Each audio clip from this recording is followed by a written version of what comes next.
Halo Jabra Tim, ketemu lagi di hari Jumat, di mana ini menjadi mungkin harinya yang cukup kelabu.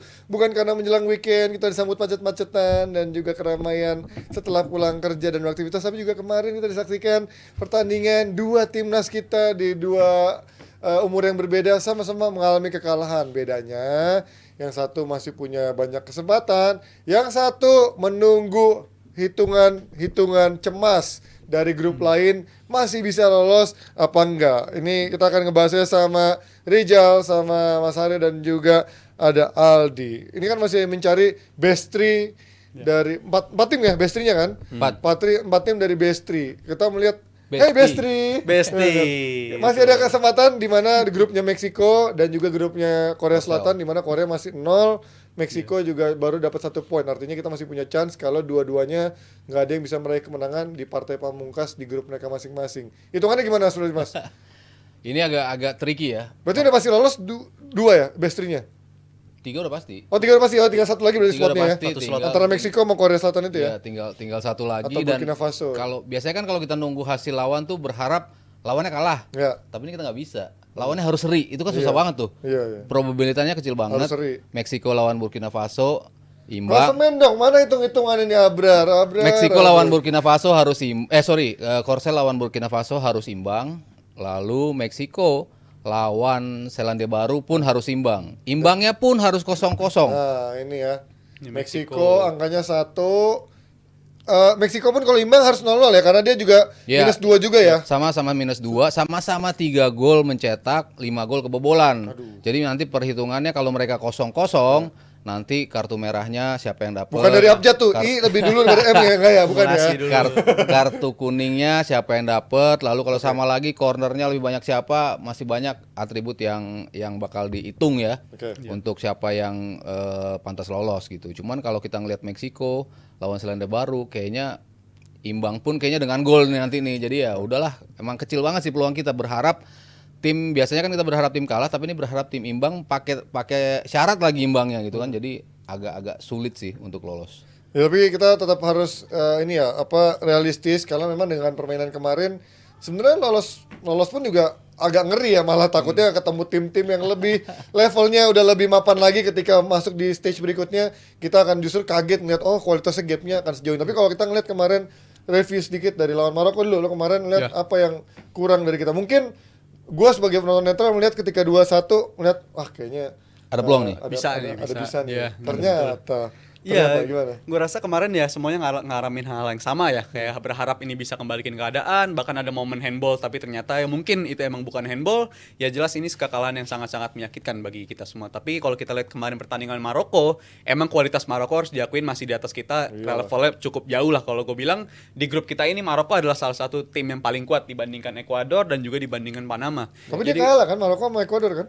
Iya, hasilnya, tapi kalau lihat dari segi permainan mereka gue ngeliat lebih bagus, intensitas pressingnya lebih bagus. Kertas lebih kuat, cuman performa di lapangan. Betul. Dan kemarin kita bener-bener selama 90 menit nggak dikasih kesempatan. Gue ngeliat kita build up dari bawah juga sulit. Akhirnya di match kali ini agak berbeda ya. Kita lebih banyak direct, lebih buru-buru main ke depan. Ya karena kita dipaksakan untuk membuat error di lini belakang sama timnas Maroko ini. Dan emang kualitas pressing mereka bagus dan pemain dipaksa kita berbuat error, bukan kita error sendiri. Menurut gue ada faktor dipaksanya juga, karena angle pressnya ini sangat bagus ya dari Maroko, dan kita juga kebanyakan pemain-pemain kita dari 3 match di fase grup ini kita oke lah di 10 menit 15 menit pertama intensitas masih bisa menyamai. Sampai kebobolan lah kemarin masih oke lah sampai kebobolan. At least sampai kebobolan kemarin tuh. Tapi abis itu dari segi fisik ini harus kita soroti banget. Nggak cuma lawan Maroko, tapi lawan Panama, lawan juga si Ekuador, itu semuanya momennya sama, yaitu kehilangan fisiknya, kedodoran banget lah semua pemain kita. Tapi ya gue nggak mau naruh ekspektasi berlebih lah sama anak-anak muda ini. Faktor mereka ini main bareng baru beberapa bulan lah secara bersama-sama, training camp bersama-sama. Jadi menurut gue ini hasil yang nggak bisa terhindarkan menurut gue. Rotasi sudah coba dilakukan di babak kedua dan lain-lain, tapi gue melihat justru ada satu pattern yang kelihatan kok ini pemain ada terus ya. Misalnya kan kayak gelandang-gelandangnya gitu, termasuk nomor 10 yang mungkin dari awal lawan Ekuador dihujat di lini masa segimana mungkinnya. Ada yang bilang dia skill doang, flamboyan, pemain titipan dan lain-lain, tapi mungkin itu baru satu pertandingan. Tapi pertandingan kedua ternyata juga nggak ada perubahan gitu. Dan pertandingan ketiga ada lagi dia. Menurut lo ini apakah memang ya seginilah kualitas dari pemain kita gitu. Pelapisnya nggak lebih bagus pada utamanya. Karena nggak mudah juga Ji lu menyusun tim dalam tempo waktu yang sesingkat-singkatnya. Waduh, udah kayak proklamasi nih. Singkat-singkatnya. Menurut Coach Bima mungkin ini ya skema terbaiknya gitu, dan dia nggak mau ambil terlalu banyak resiko dengan merotasi pemain-pemain yang dianggap pemain penting gitu. Yes, Zidane B nomor 10 dianggap pemain yang mungkin selama pre-seasonnya di Jerman kemarin itu dianggap sebagai pemain yang bisa memberikan perbedaan, kreativitas dianggapnya punya bagus juga. Cuman yang nggak tahu ya dalam performa di panggung semegah ini, mental terus juga demam panggung itu berpengaruh, dan mungkin kalau kualitas gue rasa 11-11 ini ya 11-12 lah gitu kualitasnya. Jadi gue nggak mau terlalu menitik beratkan bahwa Zidane Bin mengecewakan nih performanya, dia sebagai nomor 10 kenapa nggak dirubah di game kedua, kenapa di game ketiga masih dimainkan. Ya itu semua pure pilihan dari Coach Bima, dan Coach Bima mungkin merasa punya andil bahwa ya udah ini pemain yang gue anggap bisa paling menunjukkan performanya, dia punya kreativitas, dia punya visi. Cuman somehow ya buat gue bukan cuma dia doang sih, selama satu tim ini emang nggak menunjukkan performa yang luar biasa. Cuman gue sama sekali nggak mau nyalahin anak-anak ini, karena ya satu, ini mereka baru bentar banget dikumpulinnya, dan mereka mungkin nggak tahu ada level World Cup gitu. Sementara kalau tim-tim lain kayak dia udah di drill bertahun-tahun dengan akademi yang luar biasa juga, baik yang punya pemerintah, baik yang punya swasta di negaranya masing-masing. Di drill bahwa lu tujuannya nanti World Cup, beda sama kita yang tim ini baru dibikin 3-4 bulan lalu gitu. Artinya bahwa ya gua nggak pengen menyamakan kualitas tim yang udah menyiapkan dalam sebuah akademi yang sudah sustain segitu banyak, segitu lama, dengan tim yang baru. Jadi buat gua ya ini harusnya menjadi pukulan atau menjadi muhasabah diri bagi pemerintah bahwa lu harus mempersiapkan tim gitu, minimal youth development itu lewat liga lah. Kalau emang pemerintah enggan menuju ke sana, paling nggak lu punya swasta yang membuat itu. Karena Maroko dia punya King Mohammed VI Academy dari swasta juga, di Ecuador punya Independiente del Valle Academy juga swasta juga gitu. Kita nggak bisa, misalnya kalau emang pemerintah bukan memasukkan youth development U17 U16 ini sebagai checklist mereka, ya monggo buat swasta juga bikin gitu. Jangan sampai hal ini kejadian lagi, karena ya seperti yang kita bahas kemarin juga, mungkin ini World Cup terakhir bagi U17. Situasinya emang sulit ya. Maksudnya kan kita dapat tuan rumah ini kan juga kaget kan. Kita maksudnya unplanned untuk menjadi tuan rumah, unplanned juga untuk menyusun tim. Jadi emang sulit ya untuk komposisi seperti ini. Gue nggak bisa berharap banyak terus terang di awal gitu. Terus gue melihat ketika kita bisa mengimbangi Ekuador, it's something di luar ekspektasi. Gue memang memperkirakan kita akan kalah antara salah satu Maroko atau Ekuador, dan kita bisa mencurilah salah satu skor imbang lah. Gue pikir kita bisa menang lawan Panama. Ya kalau ada penyesalan ya mungkin ya laga lawan Panama. Itu satu-satunya laga di mana kita punya peluang paling besar untuk bisa meraih 3 poin gitu. Cuman ya kita gagal mendapatkan di situ. Dan terakhir lawan Maroko pun harus menang. Jadi memang secara quality akhirnya kebukti gitu. Tim yang under pressure dua-duanya harus menang. Kita juga sebagai tuan rumah pressure-nya otomatis ganda untuk bisa tampil optimal. Dan akhirnya ya kayak Aldi juga, emang gue nggak bisa nyalahin, dan gue mengakui ini jauh di atas ekspektasi. Kita nggak jadi bulan-bulanan seperti yang diprediksi banyak orang, kita bakal hancur sama Ekuador, kita bakal dibantai sama Maroko. Tapi ya kita ternyata bisa sedikit ngimbangin dengan ya kualitas yang seadanya ya. Kita bisa mengimbangin, bisa mencuri 2 poin di grup ini. Dan ya kalau mau ke depannya ya memang ya harus kita bicara ya youth development itu gitu. Cuman kalau untuk saat sekarang kita bicara kita dapatnya timnya seperti ini, ya menurut gua ini jauh di atas ekspektasi. Kalau menurut kalian di babak kedua pantas nggak dapat penalti kita? Kalau menurut gue jujur, gue objektif itu bilang nggak penalti, karena itu mengingatkan tragedi gue sama Van Dijk ya waktu itu lawan Brighton. Bola itu nggak direct kena tangan langsung gitu, jadi dia lebih ke arah mantul dulu di area pinggangnya, habis itu kena tangan, dan posisi tangan pun nggak melebar ke atas begini. Tangannya kan termasuk close to the body. Terus juga ada gerakan ke belakang di mana dia kayaknya mau menarik bola ke belakang. Cuman kalau di Inggris mungkin bisa jadi penalti juga ya. Karena kan objektif wasit, kalau di sini proximity-nya Ji. Maksudnya bola itu kan datangnya dari jauh. Maksudnya kemungkinan lo untuk nggak kena tangan itu lo harusnya lebih banyak waktu untuk bisa ngindar gitu. Nah, itu mungkin bisa jadi salah satu pertimbangan. Cuman dilihat dari close-nya ya dia emang close sama bodinya. Jadi emang bukan bukan penalti sih menurut gue. Dia beruntung ya naruh tangannya di area situ dan dia emang naruh tangannya posisi natural, emang posisi sebagai pagar betis emang lu naruh tangan rata-rata di situ dan itu juga dia kenanya pas lagi momen dia di udara. Jadi menurut gua keputusan wasit kemarin tuh ada benarnya untuk bisa ngasih keputusan yang seperti itu. Menurut gua respect sama keputusan wasit itu. Kalau kalian boleh menilai pemain-pemain yang menurut kalian outstanding atau ya mencuri perhatian kalian dari tim 17 Kakak siapa? ya, gue kakak. Kakak Nabil Iqbal ya 3 itu. Kalau Coach Justin kan marah karena kakak joget-joget ya. Maksudnya Selebrasi. Ya anak kecil lah biarin aja lah joget-joget masa nggak boleh. Kalau dari gue sih jujur Justru anak kecil mah. Iya. Justru yang anak kecil yang having fun setelah ngecetak gol tuh justru banyak yang anak kecil Ji. Muda. Iya. Tapi kemarin Shane Patinama nyetak gol nggak joget-joget, dia langsung balik ke kick off. Iya kan Tapi dalam keadaannya, ketinggalan. enjoy the game ya, enjoy the game ya. Ketinggalan. kalau iya. pemain U17 yang gue mengesankan posisi kipernya sih itu si Ikram. Ikram Alfikri itu Ikram ya. bagus Itu lawan menurut Ecuador gua, terutama ya. Dia dengan pressure sebesar ini menjaga gawang dan namanya dia bisa mainnya beda sendiri lah, beda tenang dia nguasain bola dari belakang. Dia punya inisiatif untuk mulai serangan dari belakang. Menurut gue kita harus apresiasi juga kiper yang kayak begini. Ya kalau bisa kiper-kiper development muda ya dibentuk yang kayak begini, yang mau megang bola dari belakang, yang mau long pass-nya juga dibekali sama kemampuan long pass yang bagus. Ya menurut gue ini mengesankan juga lah untuk kita punya kiper muda yang bisa tampil seperti ini di level Piala Dunia. Lo siapa di? Gue Hanif, midfield. Harjuni, bukan. Juni Hanif ya Garuda Select juga tuh. Itu Hanif tuh Ramadan, bukan ya? Hanif Ramadan bukan ya? Kalau Ramadan itu siapa nama Hanif depannya? siapa ya namanya? Hanif, gue tuhnya Hanif doang ya. Lupa gua. Terus Hanif ya Tamrin kakak juga, bukan? dia 16 tahun, 180 tingginya. Semoga dia fokus sama sepak bolanya. Gue rasa karir dia juga Panjang banget. masih panjang banget. Gue suka sama pemain ini. Iqbal Dwi Jangge gila juga di lini belakang cukup oke. Ya, artinya bahwa sebenarnya Indonesia buktinya adalah mereka nggak pernah kekurangan materi sih. Maksudnya bintang tuh pemain bagus selalu ada. talentnya ada. Talentnya Cuman ada. how to Talentnya develop ada. the How to talent dan develop masalahnya. exactly. Jadi buat gue banyak lah. Jadi buat gue nggak perlu kecewa banget adik-adik yang kalaupun nanti nggak lolos di knockout stage nggak perlu kecewa. Kalian dapat durian runtuh bisa main di stage atau di panggung sebesar ini. Kalian bisa kenalan dengan lawan-lawan atau rekan-rekan dari berbagai macam negara, dari dari Afrika, Siapa Maroko. tahu dari mereka nanti jadi pemain besar. Who Gua knows ya? pernah main. Iya. Kemarin pas gue nonton inget gitu juga. Jadi kita lihat nih.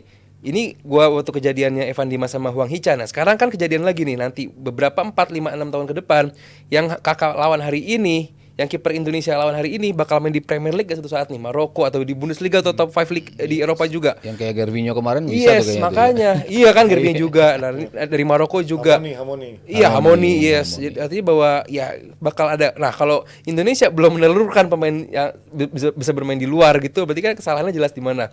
Pembibitan mereka di situ yang bermasalah buat gua. Ya kita lihat nanti hasil apapun yang terjadi ya, kita sudah apresiasi, kita sebagai tuan rumah sudah memberikan yang terbaik di luar ekspektasi, walaupun mungkin ada sedikit rasa sayang ya, tidak berjuang terbaik ketika lawan tim yang harusnya mungkin di atas kertas kita bisa menang lawan Panama. Tapi ternyata Panama pun juga ternyata nggak lama-lama amat karena juga bisa nahan Ecuador. Artinya ya yang kita lakukan itu ya sebenarnya nggak sejelek yang dibayangkan atau sekeras yang dikritikin oleh netizen di lini masa media sosial ataupun di live komen semua live kalian itu ya. Kita pindah ke senior yang mungkin sedikit membuat kita lebih berharap lebih banyak. Walaupun mungkin lawannya Irak ya yang di atas kertas ini yang paling berat, tapi mungkin gua secara pribadi nggak nyangka dibantai 5-1 karena setelah ada reaksi 2-1 itu gue pikir dari gol Patinama kita akan ya mungkin dibantai dikalahin 3-1 atau mungkin 4-2 gitu. Ternyata 5-1 menurut gue parah banget. Menurut lo apa yang kemarin setelah 2-1 itu kan kalau 2 gol pertama mungkin karena kesalahan individual ya, bukan dari permainan kita yang jelek. Di luar itu apa 3 gol yang sisanya tuh menurut kalian apa yang membuat jadi kok Indonesia gampang banget kebobolan sisanya? Ya, itu yang gue sayangkan ya, ketika kita dapat gol pembalas itu gol jadi 2-1, gue ngerasa kita bisa back in the game, bahkan gue bilang itu udah back in the game. Dari faktor kita mulai kick off di babak kedua pun juga beberapa kali kita bisa memasuki kotak penalti dia, kita bisa nyerang dia. Tapi Karena Irak setelah juga itu di babak pertama sebenarnya nggak begitu spesial amat ya dari serangannya ya. Dia minimal bingung ya. juga mau masuknya dari Iya, mana dan agak bingung kalau dia. gue bilang Irak kemarin walaupun statusnya 100 besar di ranking FIFA, tapi mainnya nggak sesuperior itu ketika melawan Indonesia kemarin. Terbukti mereka ya shot banyak tapi shot on targetnya kan cuma 4, tapi 4-4-nya langsung bersarang ke arah gawang kita semua tuh. Jadi ingat Onana sama MU ya kayaknya ya. Semua shot mereka nyampe ke gawang dan menjadi gol. Jadi menurut gue ini kita dapat pembelajaran yang benar-benar mahal banget ya. Laga pembukaan, tapi syukurnya ini terjadi di laga pembukaan dan nggak ada ceritanya tim itu lolos gak lolos dari partai pembuka kan. Jadi menurut gue ini suatu keberkahan juga kita laga pembuka langsung dikasih laga seberat ini ya. Sebenarnya kalau kita mawas diri 2-3 bulan terakhir kan kita udah di atas angin banget nih, ngerasa bersama tim senior ini, bersama ST kita ngerasa kita akhirnya bisa nembus Piala Asia, kita bisa menatap ranking kualifikasi Piala Dunia ini dengan kepercayaan diri yang tinggi. Jadi menurut gue ini ya back to earth, reality check bagi kita kalau masih banyak PR juga buat kita. Dan kemarin juga disayangkan ada begitu banyak error individu yang sebenarnya bisa dihindari. Yang lebih sayangnya lagi itu terjadi di pemain-pemain yang biasanya tampilnya di level yang emang levelnya bagus, Pemain kayak di kita ya. Clock, Yang bahkan tidak tergantikan ya sebenarnya sekarang iya, posisinya ya. sebenarnya si Ahmad Clock, dan abis ya. itu si Ahmad itu kan biasanya mereka jarang error, tapi sekalinya error dan itu costly banget. Dan bersyukurnya salah satu hal positif ya itu terjadinya di partai pembuka untungnya. Dan habis ini menurut gua track kita akan kembali ke track seperti semula dan gua rasa kita masih bisa punya peluang besar banget lah untuk bisa tembus dari fase grup yang ada ini. Faktor demam panggung mungkin ya, karena juga udah lama kemarin udah jedanya cukup lama mereka nggak main bareng, terus juga sekarang langsung melakoni laga tandang di Irak yang juga fansnya menurut gue juga cukup antusias dan juga cukup fanatik juga, dan kemarin langsung menghadapi laga tandang yang lawan yang terberat di grup kita. Tapi gue sebagai penonton ya mungkin pelatih dan staffnya pasti lebih tahu, tapi gue selalu bertanya-tanya kok ada si ini yang sama kayak tadi di U17. Mungkin kalau itu kan eksperimennya memang waktunya sangat singkat, tapi kan ini senior sudah cukup lama. Ada beberapa nama termasuk kayak kiper misalkan, gua nggak bilang Nadio bagus atau jelek, tapi kan terakhir Sintayong pakai Hernando Ari, tiba-tiba dia ada perubahan di last minute, si Nadio, kemudian ada Malis yang juga kita udah lama nggak lihat dia muncul sebagai pemain tengah kita starter, tiba-tiba muncul sebagai nomor 10 kita. Menurut lo apa Mas yang lo kemarin lihat dari senior kita yang menurut lo kok gini kok gitu? Ya, yang pertama mungkin reality check tadi ya. Maksudnya ternyata level kita di Asia, walaupun kita bicara mindset harus Asia, tapi ternyata reality checknya kita belum ada di level itu. We're going there mungkin, cuman sekarang ketika diadu betul-betul sama salah satu powerhouse Asia, ya kita segitu kualitas kita.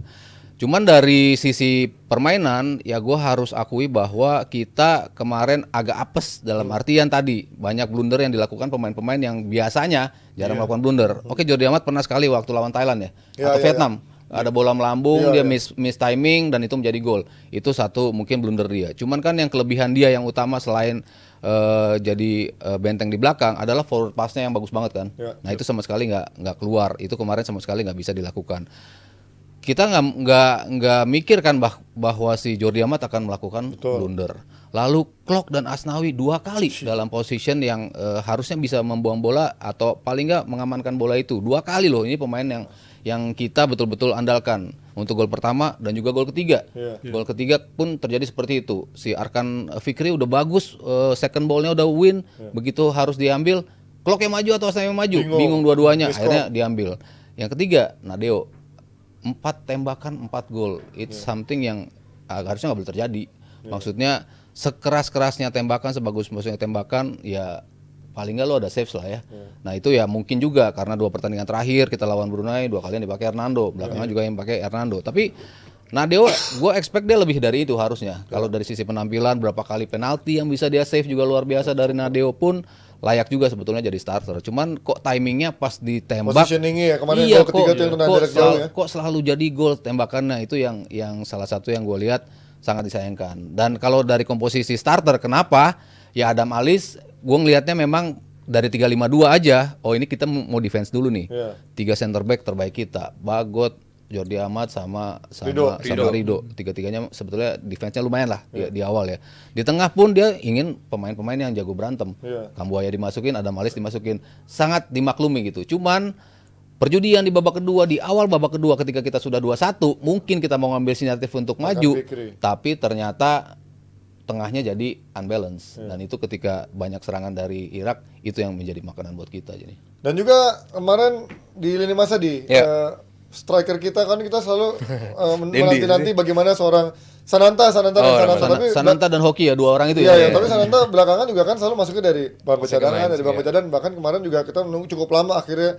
Ya itu seorang Dendi itu menurut lo apa yang atribut apa yang bahkan di Twitter gue bilang gue nonton dia berkali-kali, mungkin atas kerjanya dia presi segala macam, tapi gue nggak melihat ada atribut lebih yang bisa diberikan di cara main Sintayong sekarang gitu.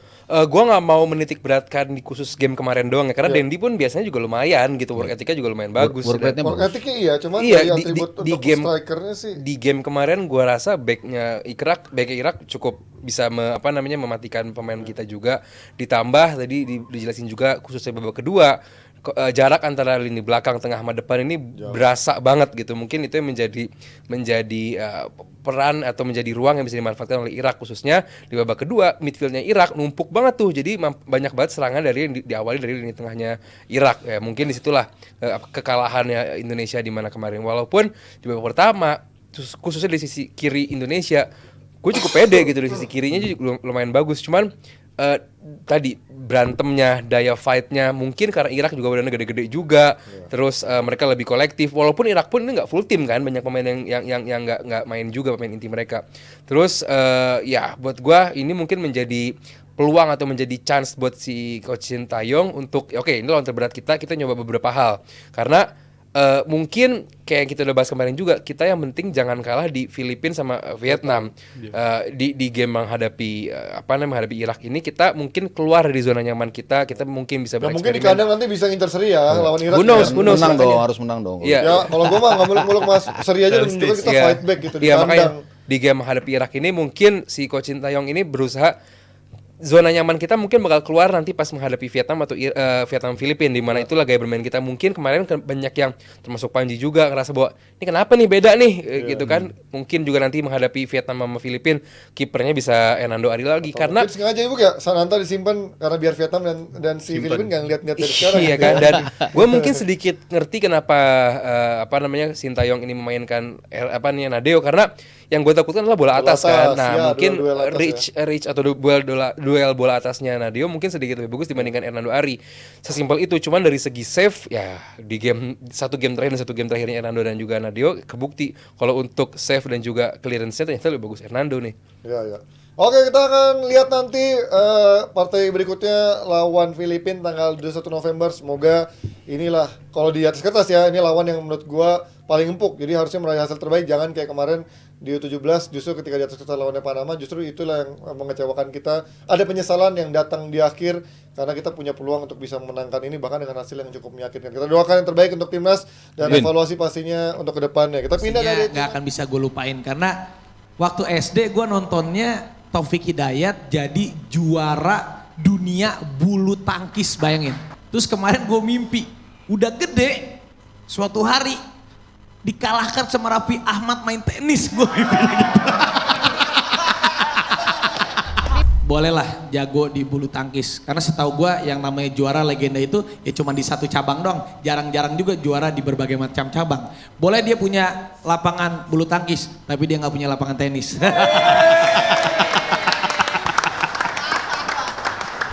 Latihan terus, tapi ya udah kalah duluan. Kenapa? Ya Raffi Ahmadnya bangun tidur nggak gosok gigi udah di lapangan tenis. Background gue kan bulu tangkis sama tenis ya beda tipis lah. Cuman bolanya bulat kan agak-agak berat. Akhirnya gue sampai ditanya nama yang lain, lu nggak mau main bulu tangkis lagi? Nggak, mau tenis. Pokoknya gimana caranya jangan sampai kalah.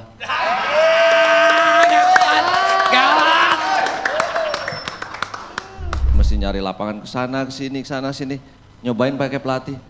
Kadang marah-marah gue bilang, ini latihan 15 tahun lalu kayak begini, sekarang kayak begini lagi. Gara-gara buat ini nih. Gara-gara buat pertandingan ini nih.